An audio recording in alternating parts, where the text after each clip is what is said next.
چنگ و با چغانه کلین آوردم خانه به خویش و ده و دوستان بدادم من آش و نان دادم قلینگی حلال کلین شود خدمتگار از خواب خسته هر سحر برو بدحالی و در تریزده ها کند پاک از چنگ و از گرد و خاک روی میز کشاید خان خوردنی آرد در آن خانگی ها سیر شوند رحمت بگویند با آن پیشی هم خرد و کلان بخیزد و هر زمان بخیزد پیش شهور هم به شام و هم سحر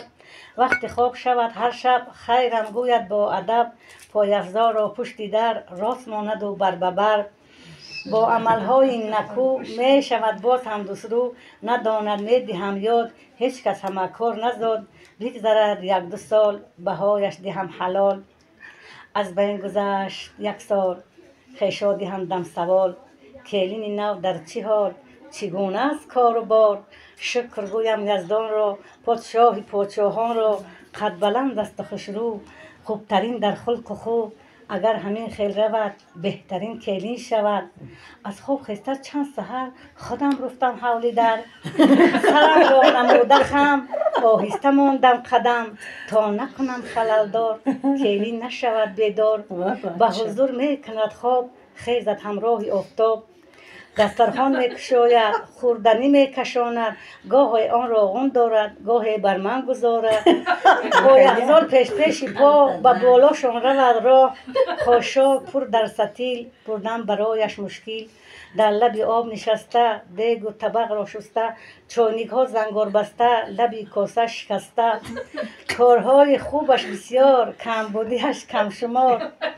هرگاه خوراک میپزد خوراکهایش با مزه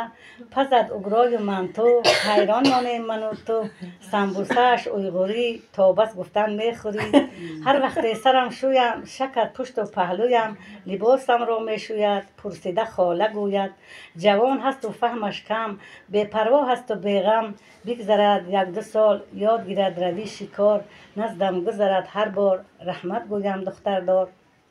از بین گذشت 3 سال احوالم گشت است محال کلین شدت کودکدار ناز و ادایش بسیار هرگاه از خواب میخیزه با قهر و با ستیزه خاشا بالا و پایان هر دو دستش در میان در آواز جانم بنفشه خاشا بالای پایان هر دو دستش در میان گوید که کودک دارم شب تا سحر بیدارم گهواره می جنبانم کودک را می خوابانم گوید خاله خوشرو کارها نوبتی تو بچم کلانک شود کوچه دوانک شود می کنم من بد خدمت شما می کنید راحت بهر خاطری پسر گپ و کلاچه محل هر چی که دیه فرمان خوب میگویم کلین جون خدا زیر ملده